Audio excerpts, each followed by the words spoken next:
So welcome to our Friday meetings. There's Shelley, yay. Our topic today is, for those of you who are tuning in and watching us on video, our topic today is to talk about the 2022 MNAFEE conference, and which is just, the dust has not even settled on the conference, as folks have virtually left one window and have joined another window to share their experiences. And yeah, and so that'll be kind of the focus, but I also don't want to ignore, if there's anything else folks want to bring to the group. So let me just ask outright, is there something you'd like the group to talk about? Because then we can make sure before we close that we come back to that.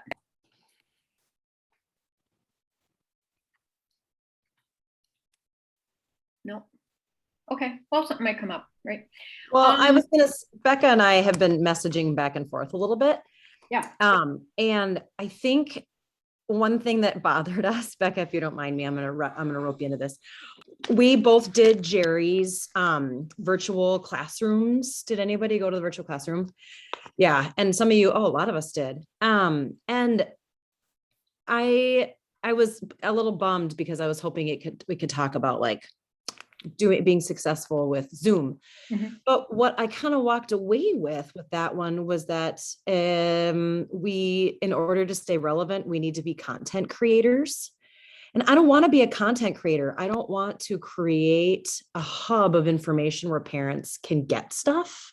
Mm. And I kind of felt, I felt like I know that enrollment is dropping and people are leaving, but how do we get them to us so we can continue the work of connecting and building relationships? Do you know what I mean? Mm-hmm. So I totally understand getting information out to families, but I don't want to miss that piece where we are gathering in spaces and learning from each other. Mm-hmm. So I'm sort of feeling like in some ways they're thinking, well, in order to stay relevant, we need to just have an Instagram page and create content that way, which sometimes feels really like following, Feeding Littles, amazing. Big Little Feelings, amazing. Dr. Becky, amazing. Mm-hmm. But it's all missing. I don't know. Anybody else kind of feel that way? Yeah, Sarah. Instead, I'll just say that I thought that section was going to be about online synchronous teaching as well. So I don't like Zooming. I don't know if I misread or read too quickly the description. So I was surprised that it was all about the asynchronous information hub for families, and how to, use your Bitmoji to make it cute and everything. And I had a similar disappointment in oh, this is what we're talking about. And so it wasn't, so then I was already in dissonance around wait, this is what I expected, but I can be flexible. So then I was trying to listen and participate supportively and all of that. And I just found myself at the end kind of landing where you are landing, Ellen, which is the magic, I know, and it's your presentation, Susan, about relationships. None of that is super helpful without a relationship.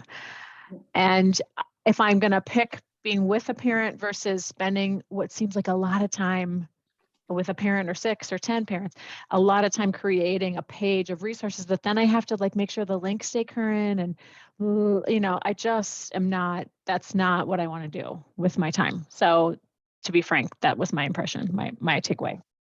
And actually, even though Ellen and I talked about it quite a bit and chatted, I wasn't in that session. I was in the many faces, many spaces, but I came away with a similar feeling of this was about reaching people where they're at, which is great, but it seemed to be reaching them with information.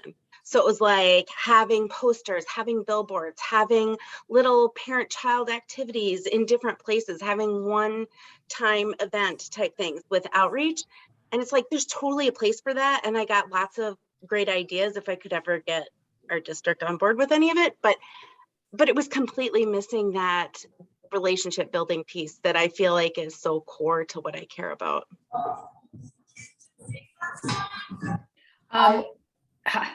Okay, Ellen, you don't have to share salad, just saying. Yeah, ew, no, keep that to yourself. I put a link to it's helpful for me because I don't, like I did my sessions and I completely ignored the rest, except I did take a quick look at the lineup. But as a centering, I did put a link to the titles and everything so that at least as we can refer to those. So The title, sorry, Susan, the title, to answer the question in the chat, the title of it was Differentiating Parent Ed with Virtual Classrooms. Okay, great. Yeah, so was there a question in there or just an observation? Just an observation that I feel like where parent educators do the magic of connecting and building relationships. I feel like it's getting pushed to the side to be convenient and reach parents where they are. And I want to thank you for bringing it up, because I didn't realize that was what I was feeling. I like came out of it kind of the same, but not realizing that's what it was. I was like, man, is that what I'm supposed to be doing? I don't have anything like that. Like maybe I can use the newsletter, and I was trying to wrap my head around how to do it, but it wasn't feeling right. And I didn't really realize that's why it doesn't feel right, is because again, I'm just going to put something here for them. And that's not parent ed to me. That's outreach, maybe, like you said, Becca, maybe that's some sort of outreach to entice them, because I have these little nuggets of information, come see me. But yeah, I don't know. So I thank you for bringing it up, because I think that was the missing piece for me as well. I'm going to put that title here. I'm thinking, I want to, you guys are so passionate, which like, I totally don't understand. And, so because of that, I know that we could just like run the clock and then not get to something that somebody wants to talk about. So why don't we do this? I just put in the title of that session. And then I just saw that Carly was interested in the many faces, many spaces. Why don't we do this? If there is a workshop that you would like to discuss, you would like to share something wonderful that you learned, you have a thought about it, or whatever, would you put the title in the chat? And then we can just like make sure that our laundry list of titles gets talked about. Okay. So I do want to say, going back to that, I did get some really good ideas about enticing families in with those little nuggets. I saw it like really outreach now Yep. With that discussion, not replacement, addition. Okay. As that bonus thing that you could do. Yep. And if we can look at it that way, then we don't lose that relationship.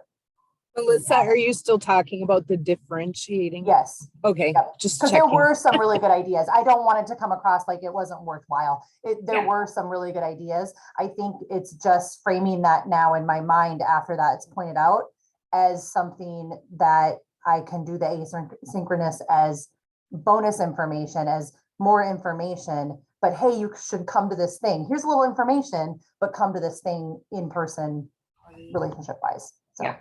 I just want, we can move on. I just wanted to put that out there. So. Yeah. And I guess the one thing I would wonder is, I mean, my own opinion is that if ECFE moves to being an information hub, it'll die.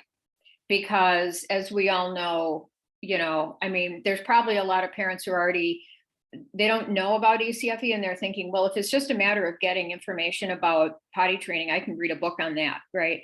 And so that's what the internet is known for, is content. And to the degree that, and a lot of that content selection is also word of mouth. And so it's just like, oh, I watch this Instagram account, or I go on this social media page or something like that. So the one value, I suppose, is that you all are trusted sources. And we know that people are going to seek out information from people that they trust. And this is where, like Chrissy's point about sort of both and, is that, and this was actually part of the reason that I also like creating something like Parentopia, was that And parents would say that was, I come to ECFE, I love ECFE, I trust the parenting educators, this is my community, this is the place I'm going to go to if somebody shares information, because this is the place I'm going to, you know.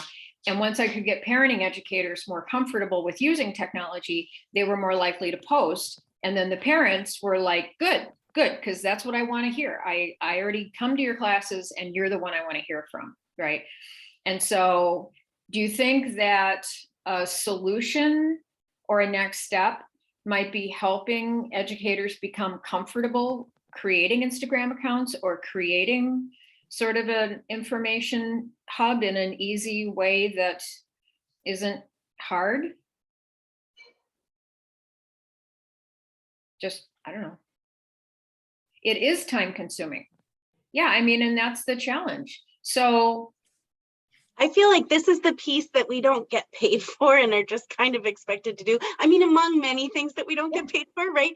But like this, we're also supposed to be the outreach person. I don't know, my district through attrition has lost our outreach position and we don't have one.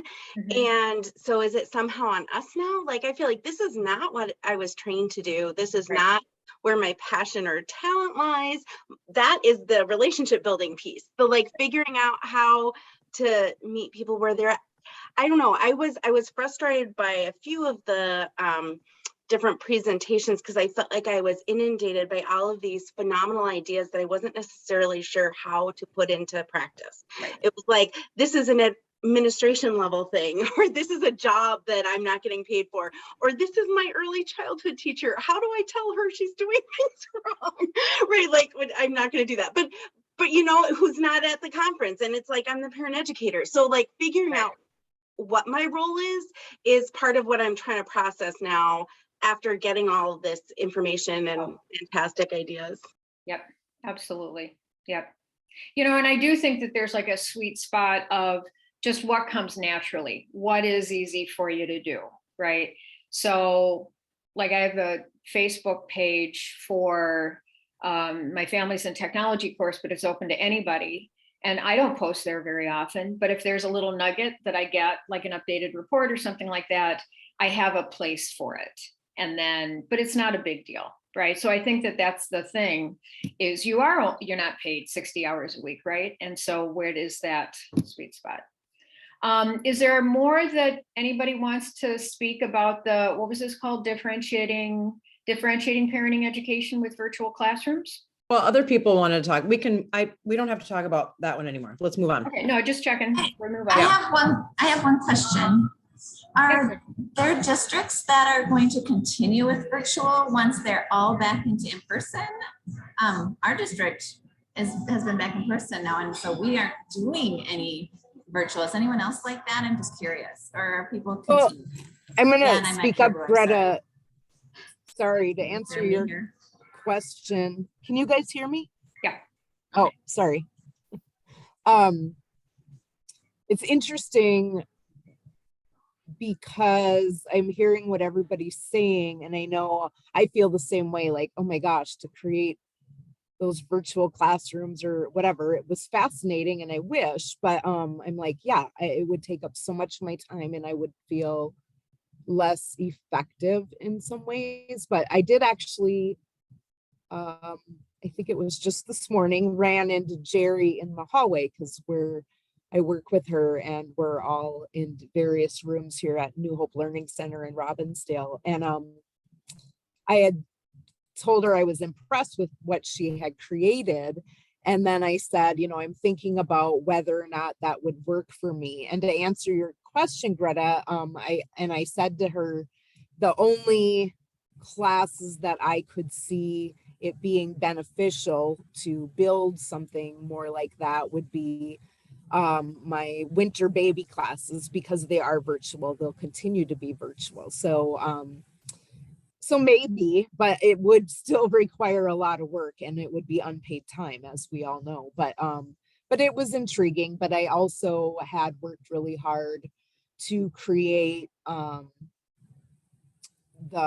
virtual learning lesson plans and presentation and delivery the summer before last, in anticipation for distance learning in the fall. And it went so well that we kept that virtual. And those are classes for prenatal to like 5-month-old babies. Again, there's not the distraction of the toddler running around, or, you know, the babies are usually right there on the parent. So anyway, so that I just wanted to speak to that, because I said to Jerry, well, yeah, maybe for that.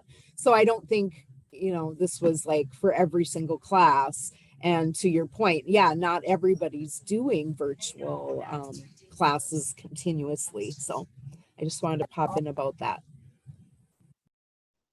Great. Thanks, Carly. Should we go to another workshop? Yeah, okay. How about the, where was it? Wait a minute. It was the one that was just referred to that Carly was talking about. Oh, the little ones, big brains? Different spaces, different faces. Oh, that was that one too. That was the one you asked about first, Carly. Oh, okay. Well, we'll just talk about everything. So many spaces, many faces, many spaces. Ooh. Anybody go to that? Comments, thoughts? Also, before we continue, Jennifer, it looks like you were just about to talk. Jennifer, would you introduce your colleague sharing your screen? Hi, great to see we've saw a lot of you in our sessions. My name is Jennifer Sadlovsky, and this is Becca Swisher. And we're happy to be here. As we said in one of our sessions about connecting, that we both taught 2 Friday morning back-to-back classes together, so we could never join the perfect connections. And just now we went, oh, we can log on. And I also appreciated that spreadsheet somebody added. That was just awesome with all those recordings, because sometimes it is a field where you don't get enough collaboration. So it's a great way to share ideas. Thank you. Great. Okay, thank you. So that session on faces and faces, spaces and faces, whatever it was called. Becca. Am I the only one who went to that? Oh, Greta and Christy did too. Okay. I took notes because I have ADHD, and if I don't take notes, nothing's gonna stick. I thought a lot of it was talking about some resources that I don't know that I have access to. So that was the disconnect piece. They are outreach specialists and have a very diverse but rural community. So like that was an interesting combination. And they talked about Facebook, focusing on full families, family-friendly options that work with work schedules and siblings and meal times and pop-up events and having childcare and having lots of choices. And I'm like, this is admin, this isn't me. And we talked about this a different week where it's like, I don't get to choose my classes. I don't get to do any of this. So it was like, that felt a little out of my hands. Also talked about having cultural liaisons and how valuable that is to any program.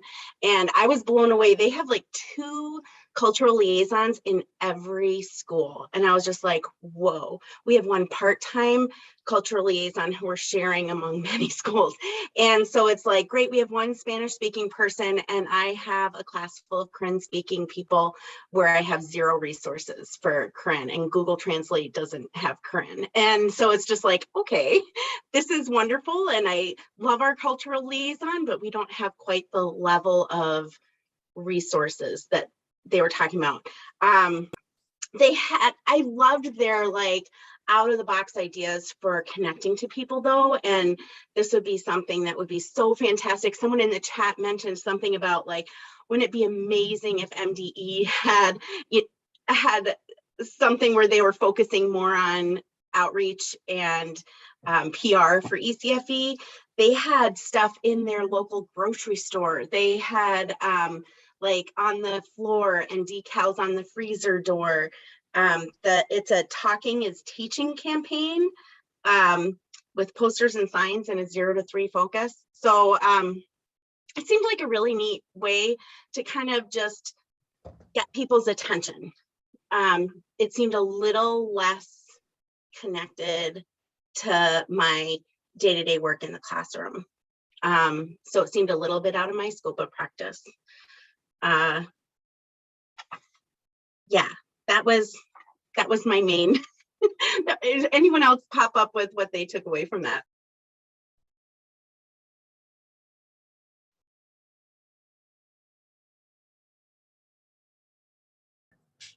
I think I went to it and I think I came up with more questions like, at what percentage do you start providing resources for diversity, and at what percentage of your population do you have the resources available to do specific things? And that way, I just get more questions when some of those things are brought up. But I think they had some really good stuff for reaching out to the community if you're looking for that, like how to resource or how to collaborate your early childhood professionals in your community. Like who else has vested interest in the game that they might want to collaborate and then create grants and find resources in the community to create outreach programs and things like that. So if you're of that ilk, I think it was really, really, really helpful and really encouraging. They were really positive. And I needed something really positive that moment. So I thought it was really great for those things. But like you said, Becca, it's not necessarily a fit for all of us as parent educators with limited resources, or it's not our job. I was just going to add, because that is my district. So there's three parent educators. I'm full-time, and then Vicki, who presented, works 12 to 15 hours a week. And then Nancy Hafner, she does some professor work at a community college here, and then she's also part-time at our building.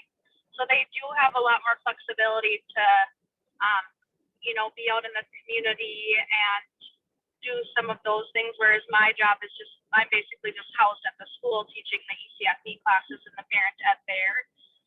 So that is, I can see how that's hard when you are stretched so thin, and there's three of us, so we can kind of tag team a lot of that.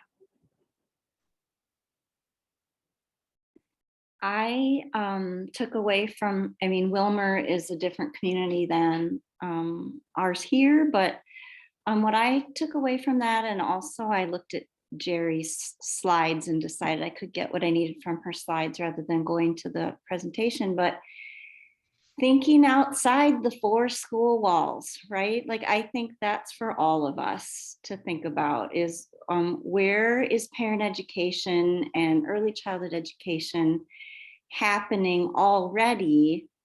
It's everywhere. It's not just ours.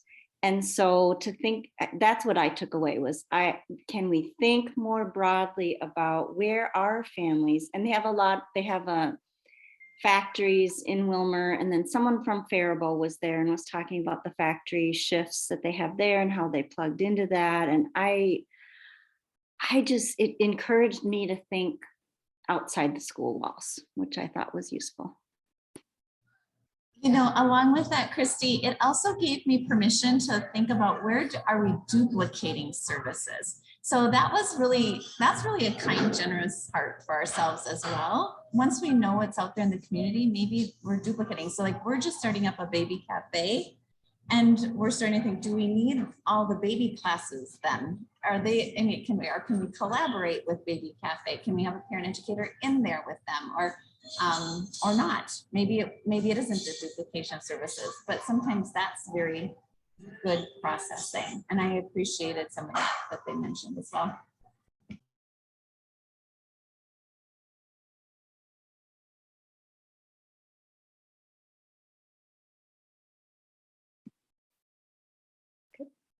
Anything else on that one? Just a little follow-up comment to me being jealous, because that's mostly what that was about. Is I did go to the just little snippet of the legislative update, and it was really kind of hopeful that potentially finally getting back 2 FTE full-time positions at MDE that are for ECFE, and it's like that could potentially be an enormous role for this whole PR outreach statewide that we are desperate for. So that made me feel much more hopeful in that arena. Yep. And just a plug to definitely talk to your state folks, your state senators or congresspeople or whoever the bill is going to, and make yourself available to answer any questions and just promote it and all of that. Yes. Yes, thank you, Christy. Yes, there will be legislative updates, and how wonderful to have a group working on that. Sarah, I think your topic was next, the one on music or singing. Yes, it was called Sing Today, Read Forever. And I don't know if you all know, I taught music together for 8 years before becoming a parent ed. So I love and really believe in the value of early childhood music for music's sake. So I am a little like, it's like adjacent to just that pure goal, but it is in the service of brain development, obviously. And then it was interesting. I was interesting to read the connection between meter and primary rhythm competence, which is what we called it in Music Together, and brain readiness to read. And it wasn't so as much about tone, from what I understood from our son Music Together. We distinguished between rhythm competence and tonal competence, and they're two separate things. And she was really zeroing in on the importance of developing like an ability to match a beat, find a beat in little bodies, and how helpful that is, maybe even essential, I think she would probably argue, for readiness to read and reading success. And that was new research to me. I've been out of the field for a bit, and I loved her musicality. Of course, she was like popping through my screen with energy and enthusiasm for her program. And that is something that I feel like I could, and my early childhood, the one I work with mostly, Katie, was in that too, I think. And we were texting back and forth the whole time, like, we're excited to really kind of bake that in. Well, I just loved it. I was super energized by it. So anybody have any questions? Okay, actually I do, Sarah. So I loved all of the information in that. I really did. My early childhood teacher didn't see it. And she's the one who's really the one working with the kids, who's leading circle time, who's doing these things. And I feel like she's been teaching for like well over 20 years, and I'm in year 3. I can't tell her how to do her job. So it's like, that was like, how do I take some of this amazing stuff? So I think it's a parent ed topic, music infused parenting. And I think you can support parents to feel adventurous with making music at home, setting kids up with a spoon in a bowl to tap onto, or just showing them how to tap their bodies and actually modeling that, right, when the music comes on. So there's a lot to it. And frankly, I think once a week in an ECFE class with maybe an hour and a half total with it's like that's not actually critical. That's not gonna, it would add, but it's not a critical, like, so a 5-day-a-week preschool teacher would be able to have a tremendous influence, I think, or maybe 3-day a week. But it's parents, it's a parent ed topic for me. Yeah. Cool. I can share my slides. I could come talk to your class. I'd be so happy to. Yeah, I was just going to check the name of the person who did it. I attended I facilitated a MNAFEE session last year on music, and it was phenomenal. It was just, I think just pulling in all those different things, the sort of parts of the brain and parts of the body and different things that we do. Thank you. So bye, Christy. Wonderful to see you. Okay, let's see. What's the next topic? You guys are really chatty today. How wonderful. Let's see. Who has another Hey, topic? Susan, while you're looking, sorry, it's me again, with the music person. So one of the things that Katie and I were texting about was how Katie, who is, okay, Shelly, less than 30, like she's young. Where'd Shelly go? She's still here? She left. My early childhood teacher doesn't feel like she really knows nursery rhymes.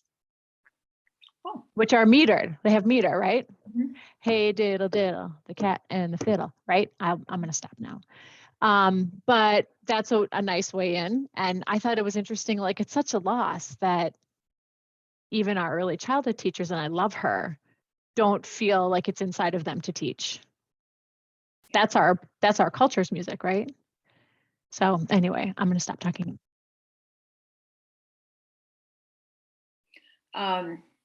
In the feeling old department, the other day when I taught on Tuesday, I guess it was raining. And so I just said to the students, I said, April showers bring May flowers. What do May, that one? The students never heard it. They never heard that ever. So yeah, the things that are lost through generations. So the next topic I see is little ones, big brains, and Becca Swisher is with us. Becca, you did that session, yeah? Yes. So only say kind things. Yeah, both of us, we ended up tag teaming that one as well. And oh my gosh, I just could geek out forever on neuroscience and brain development. And yes, we absolutely welcome your feedback though, because it is something we want to continue training on. Yep. And so if you have things And be that honest, we'll be quiet. if you have things that you're curious about that we didn't talk about, like tell us, or if there are things that you found really meaningful that you want to share with our colleagues, do that too.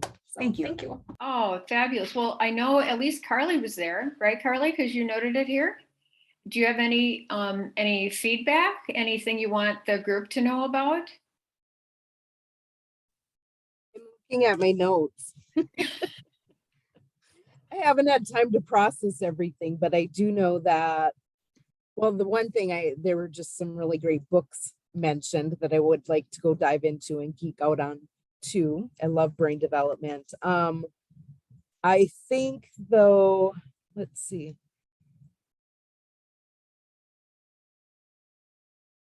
I can't think of any feedback right now. Like it was good. It was really good. Probably Yep, no worries, Carly, but thank you.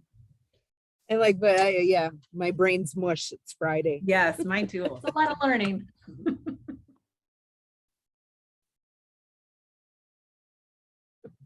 Yes, Becca, you bring up a good point. We usually start that presentation with a note that it is not, that specific presentation is not about neurodiverse individuals. It's about typically developing children. So that is, yeah, we'll add that in, make sure I make it a slide for the next one.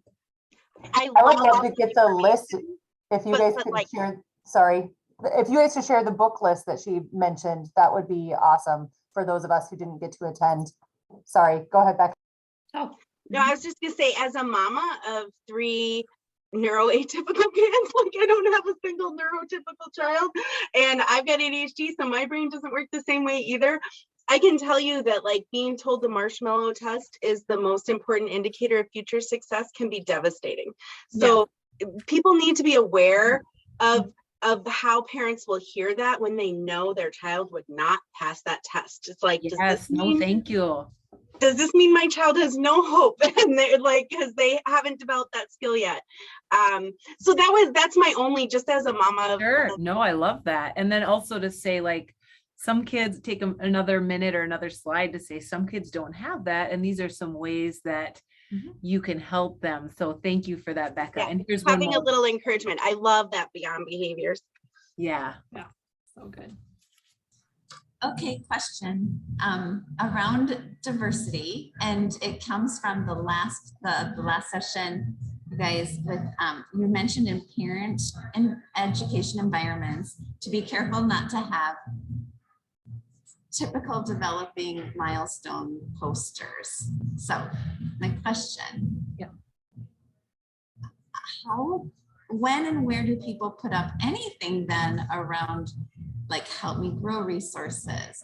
They love their big poster, but it's limited in its scope, right? So it's not all the details. So I would love to hear what everybody here does in regards to that, because I do like having that poster up, but how would you utilize it? What would you do? And Becca, as a parent, you have a special perspective here in our group. So I'd love to hear, Yeah. what do you guys think?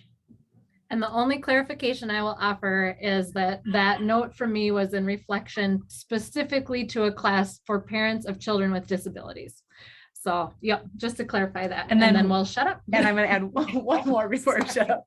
Ann Ricketts, one of our treasured parent educators, has this beautiful poster about development that shows this equilibrium, disequilibrium of kids going in that cycle that we always also have. So then when parents are having struggles, we can also say, like, you know, they might be really growing right now, and that could be part of that. But yes, we will be quiet now. Sorry. Thank you. Great question. You do not have to be quiet. You can talk. You can talk. I just love to hear. Absolutely. I really enjoyed both of your sessions. And now we going to be able to view the other ones? Does anyone know? They were all recorded. So is MNAFEE going to let them be visible? I'm on the board. I should know. They would be uploaded and sent out. Yes. I know. I want to see all the other ones we missed. Me too. Thank you. That is the one good part about this being virtual. Now, I mean, there's a few parts, but this is like the nugget because you can see more than one. I do miss seeing everyone in person. I do miss that, but I agree. This is a good part about it now. Yeah. Greta, I would add, since I beat everyone to turning the microphone off, I would add, I think it's so much about being intentional. You know, if you have a poster up and, you know, almost like Becca was saying, make sure you're framing things so that you're acknowledging when something might feel hard for a parent or when it might not meet their needs, but also take the opportunity to expand their thinking, that it might meet some parents' needs. Some parents have no idea what Help Me Grow is, and for you to be an advocate for that program can be a beautiful thing. And so I think a lot of times it gets lost for us in the busyness of teaching. We go, okay, I need to just pause, take a minute, and I can talk about the posters in the classroom with families, you know, and just explain, hey, this one's up because of this one's up because of that. What do you want to see a poster about? Because Ellen can make you one. We learned that today. So yeah, and also along with that, Greta, maybe you have this poster about typical development, and it's a great poster, and it's for a regular ed class that might have a couple special need. And then maybe you pull aside a parent after class and say, you know what, I just want you to know, like, we don't ever want you to feel bad or to feel that your child should be at, because whoever's making these guidelines is making them for an average or typical, and that we see all different ends of the spectrum, and they're all going to end up, you know, doing such and such. So I still think those posters can be one more. Yeah, Carly, you got to work with Ann too. Isn't she precious? Oh, with Ann Ricketts. Yes, oh, she's pocket sized and precious, and we just love her. She's up in our neck of the woods. We're north of St. Cloud in the Little Falls area. She and her husband retired up here. And oh, that's right. Yeah. For us, so yeah, and well, we were in our licensure together, and so we're nice. friends, but we have not seen each other, I don't think, since the pandemic. So anyway. Cool. She's a content editor for us also. Oh yeah, good. I just posted the link to the Help Me Grow posters. I somehow got actual ones printed, but also if you guys make stuff, consider getting it printed at like I have Carleton College just down the street, and I can print anything there. But if you print stuff, like sometimes, and by posters, Becca, I mean, like, we know your skills now. Yeah, I will like make pretty quotes. There's a website where you can put in a quote and who said it, and you can choose the background. Cool. And what's it called? Hang on, I'll find it.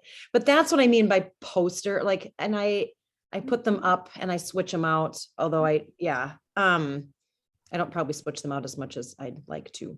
Ellen, But if you think of that quote website, you should. I'm gonna go find it. I'm gonna go find it right now. Thank you. Thank you. We love quotes.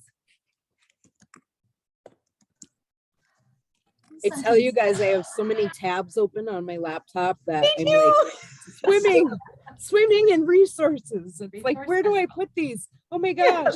And I don't want to shut it down because I'll lose everything. That's where I'm at. You can often get resources from Help Me Grow at your IEIC. You can usually, if people don't know about them, that's a really great place to get Help Me Grow resources. They are more than happy to share. So just FYI, for those that might not know. They always have too many bibs and water bottles, and yeah, you ask, they'll have freebies for you.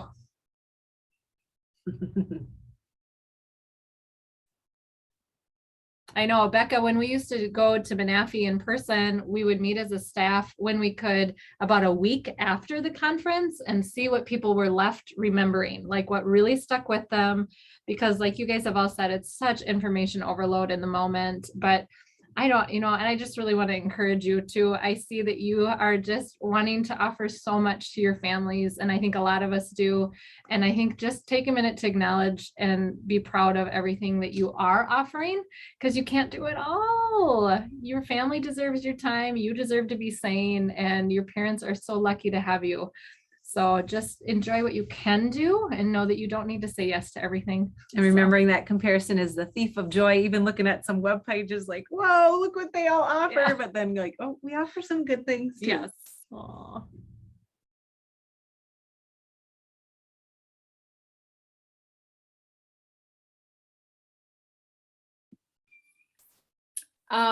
Thank you, you guys. It sounds like it was a fabulous session, and yeah, for sure.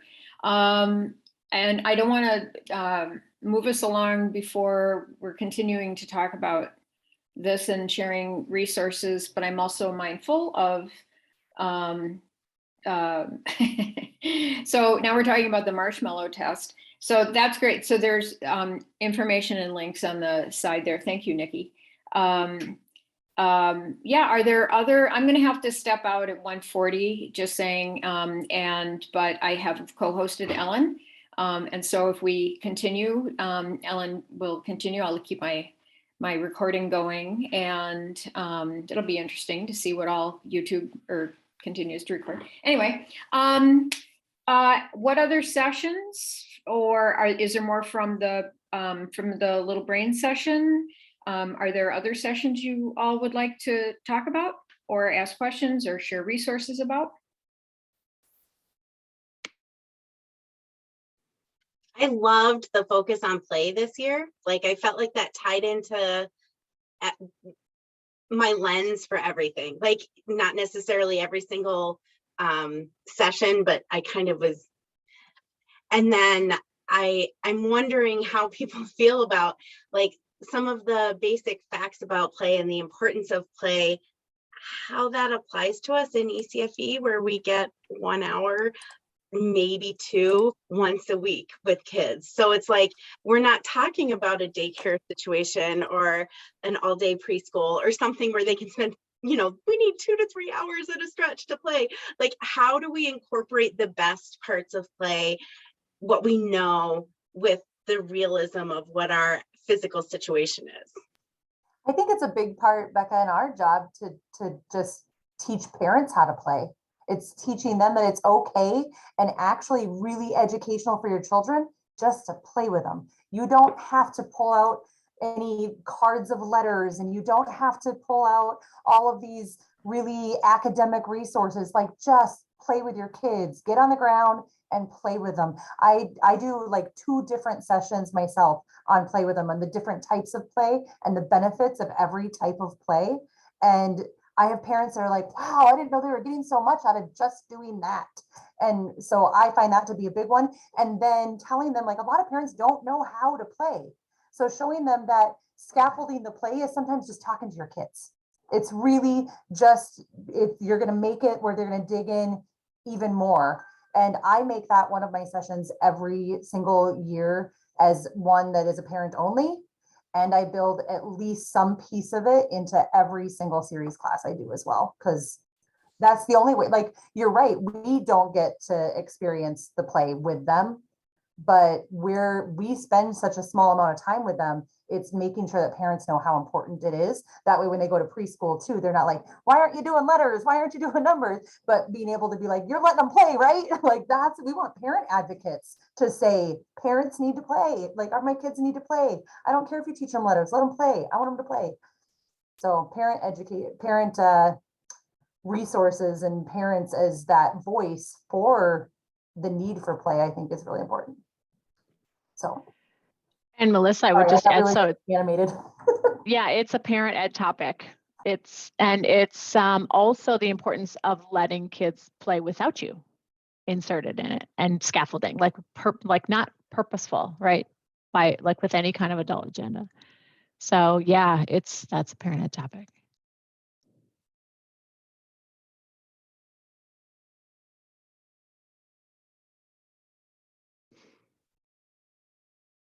Do you think, so this just occurred to me, was the selection of a focus on play intentional because of COVID? Or is it random? Is it just a darn good topic that we could be talking about anyway? Just curious about. Does anybody know, actually? Things. I will tell you that when we were trying to figure out how to talk to parents about technology, back in colleague meetings in Edina, we decided to actually just talk about the importance of play because they're mutually exclusive. And so I wonder if it is in response to COVID, and maybe that was the same line of logic.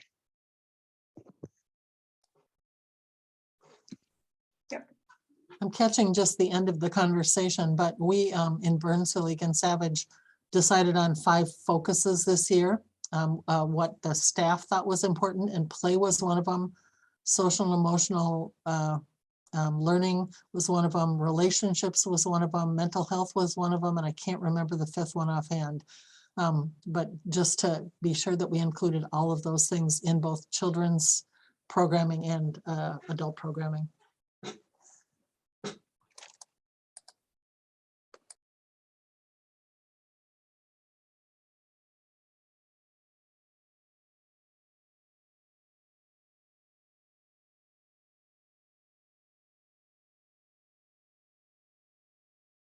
Susan left. I think I'm in charge. Any other questions about the conference? Or does someone have something else they want to talk about? Anyone have a win or a worry? That was new. Yeah, wins and worries instead of joys and concerns, or yeah, so that was kind of fun. Anybody have a win or a worry? Or whatever.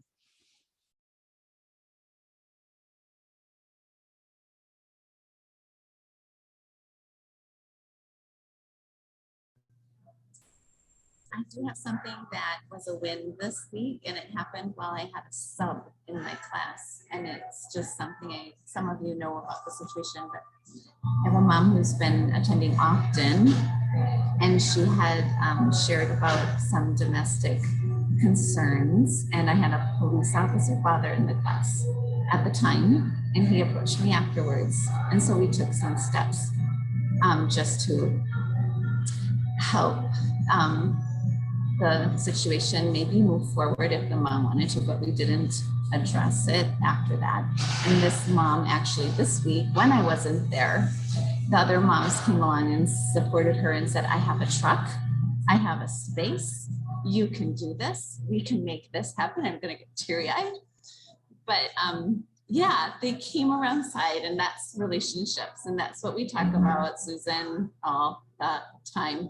And that only would have happened because the relationships, I feel a little dissed, but maybe because I wasn't there, something opened up in a way that the sub didn't make. I don't know. I'm gonna hope that it's well, you because set we the built tone. a foundation. We have set a tone, and she has been able to talk about it. So now, yeah, just a win that maybe something will move forward, and for her safety and for the children's safety. I'm excited to see what comes of it. So I'll let you know if it happens. It's always tricky. It's always tricky. But hopefully she feels empowered. Greta, you should feel a little bit better about it too, because it might have been the fact that they've been waiting back, hoping that you would just take the lead and do it. And once you weren't in that position, they were like, you know what? She's not here. Let's just do this for her. And that might have been the step that they needed for them to take that action. Yeah, that's a good point, Melissa, because they didn't know that I had talked to and reported, things. They didn't know that I did my reporting. So they don't. So yeah, maybe that was it. And either way, it's a win and it's a potential, a really, really good potential for this mama and the children.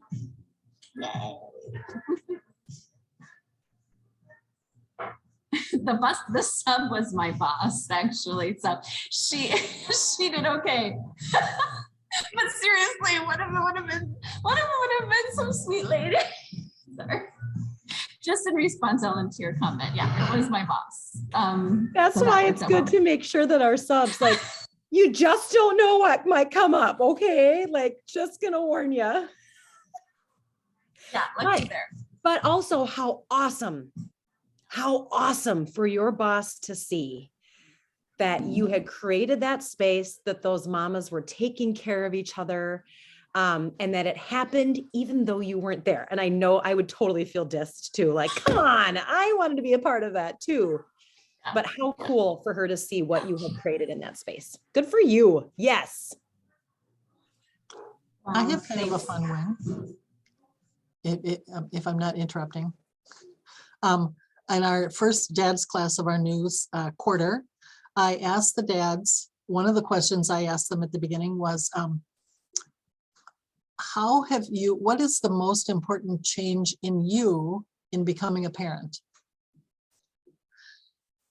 And I got 3 or 4 rounds of, I've become more empathic and I understand and appreciate other parents and I don't shame people and all that kind of stuff. And then we kind of went on with our first time of the session things. And I said, so what do we want? What do you want to talk about? Because I always ask them to pick the topics. So we planned them out. And the 4 guys who were all in last semester, and there's like 3 guys coming new, but who weren't there that night, who said, yeah, let's let the new guys pick. We can talk about whatever we want, but let's let the new guys pick.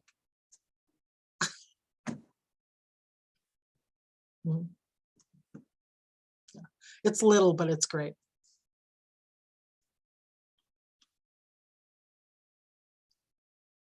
Jennifer, I could see you were talking, but I couldn't hear you. You're muted.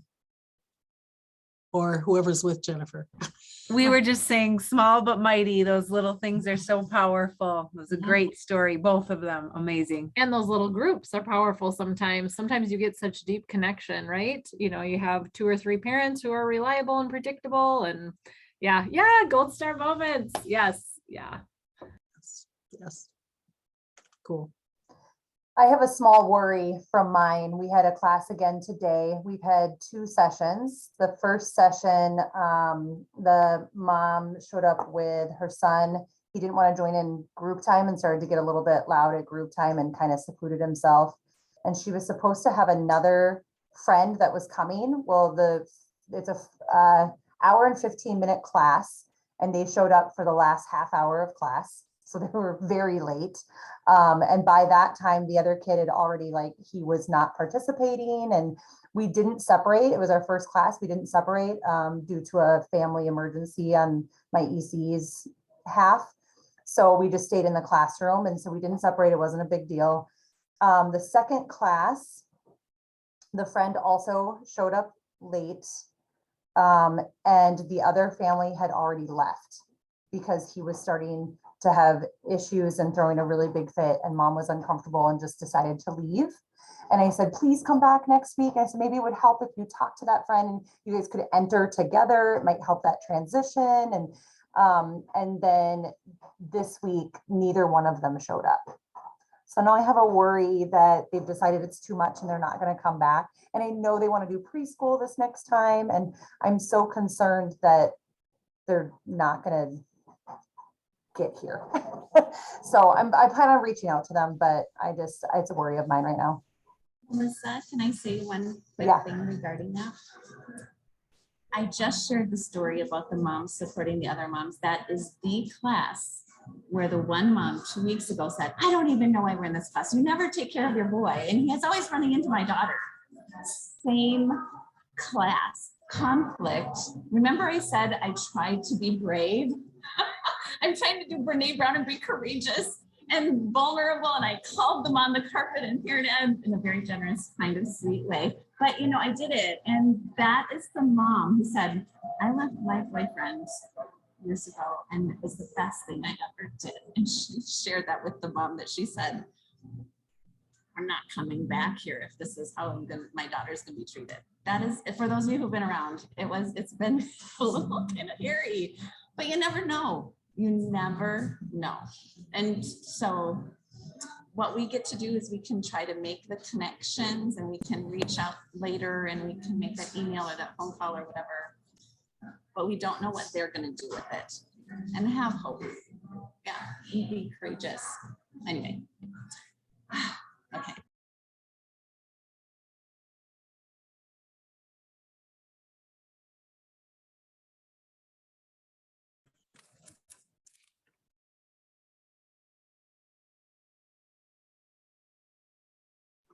Anyone else?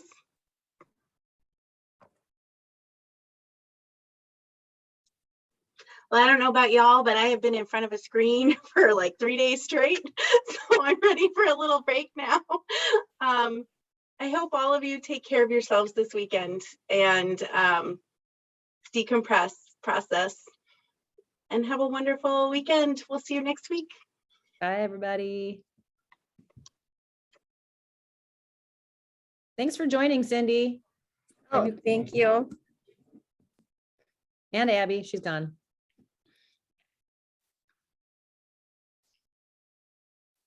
Bye-bye.